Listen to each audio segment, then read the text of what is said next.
Mokshitha pi. Big boss ಮುಗಿಸ್ಕೊಂಡು ಮನೆಗೆ ಬಂದಿದ್ದೀನಿ. ಒಂಥರ ಸಖತ್ ಫೀಲಿಂಗ್ ಇದು. ಯಾಕೆ ಅಂದ್ರೆ ನಾನು ಮಾಡಿದ ಸೀರಿಯಲ್ ಅಲ್ಲಿ ನನ್ನನ್ನು ಇಷ್ಟಪಟ್ಟು ನನ್ನ ಬೆಳೆಸಿದ್ರಿ. ಬಟ್ ಮೋಕ್ಷಿತಾ ಆಗಿ ನಾನು ನಿಮ್ಗೆ ಇಷ್ಟ ಆಗ್ತೀನಾ ಇಲ್ವಾ ಅಂತ ತುಂಬಾ ಒಂದು ಕ್ವೆಶನ್ ಮಾರ್ಕ್ ಇತ್ತು, ಭಯ ಇತ್ತು.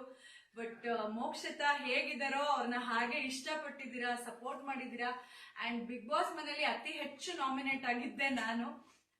ನಾಮಿನೇಟ್ ಆದ್ರೂ ಪ್ರತಿ ವಾರ ನನ್ನ ಸೇವ್ ಮಾಡ್ಕೊಂಡು ಟಾಪ್ 5 ಕರ್ಕೊಂಬಂದ್ ಕೂರ್ಸಿದ್ರಿ. ನಿಜವಾಗ್ಲೂ ಅದು ಈಸಿ ಅಲ್ಲ. ಥ್ಯಾಂಕ್ ಯು ಸೋ ಮಚ್ ನಿಮ್ಮೆಲ್ಲರ ಪ್ರೀತಿ, ವಿಶ್ವಾಸ, ಸಪೋರ್ಟ್ಗೆ. ಅರ್ಥ ಆಯ್ತಾ?